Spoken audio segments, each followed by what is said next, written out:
ලංකාවේ මලගෙවල් වල හම්බෙන සුපිරි චරිත. නිතරම කන්න කතා කරන එක. අයියෝ සෑහෙන වැඩනේ. මේ පාන් ගෙනලා තියෙන කාලෙම. හරි හරි මල්ලි අපි එන්න. ඔය යන්නකෝ අපි එන්නම් කන්න. එන්නේ. හරි හරි. මේ පොල් සම්බලත් හදලා ඉවරයි. කමු කාලෙම. හරි හරි මචං මේක ඉවර කරලා ආවා අන්තිම ලණුව ඈ. එන්නේ. අයියලා මේ මම බාම් පෙතිත් ගෙවුවා. පොල් සම්බලේ කමු කාලෙම යක්.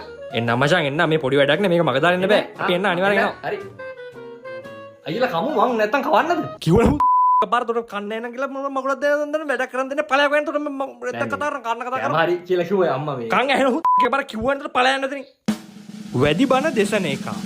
මගේ මතය නම් මචං එහෙම මල ගෙවල් කියලා අඬන්න දොඩන්න ඕනේ නැහැ. දැන් අර ගෑණි බලපන්. වැල හින්න වගේ තාම අඬනවා.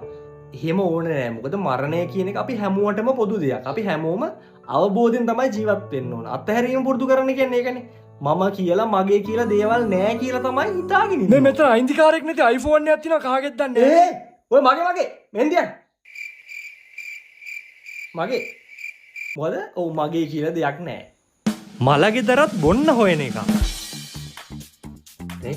මුකුත් නෑ. මුකුත් නෑ කියන්නේ? නෑ මං අහන්නේ මේ. මුකුත් නෑ. මොනවද මං අහන්නේ මට තේරෙන්නේ නෑ මොකක්ද අහන්නේ? නෑ. මොනවා හරි කරමු. මොනවද ඉතින් කරන්න කතා කරන්නේ මේ? යකෝ අර කොල්ල ඔක්කොම ඇවිල්ලා ඉන්නේ සෙට් වෙන්න බලාගෙන ඉතින් මල ගෙවල් වලට එහෙම තමයි මොනවා හරි කරමු. නිකන් ඉන්න බෑ. සෙට් එක මොනවා හරි කරමු. නිකන් ඉන්න එක හරිය නෑ තමයි නේ. එහෙනම් වරින් සෙට් එකත් එක්ක අර පැත්තට වල කපන්නේ. ආ? වල කපන්නේ නේද? නිතරම කක්කි බර වෙන පොඩි එකා. තාත්තේ මට කක්කි බරයි.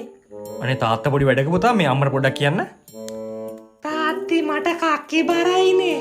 අයියෝ පුතා චුට්ටක් අම්මට කියන්නකෝ මේ ලොකු වැඩක් ඉන්නේ. තාත්ති කලිසමෙන් කක්කි ගියා. අයියෝ මහ මෝඩයක් මුණා. කොහමද ගෑණි? වසන්තේ ප්‍රධාන සංවිධායක කියලා හිතන් ඉන්න එක. මේ උතර තොරණ වැඩ මොකද හරියද? මචං ටාංගාලේ වීල්ලක් යවපන් හාමුදුරුවෝ අම්මා. මේ අතන වල කපන වැඩියට 10 දෙනෙක් යන්න ඕන. ඔය 10 දෙනා අතනට යක්. මේ ඔය කොටගවම දැන්ගෙන සුදුලංගි.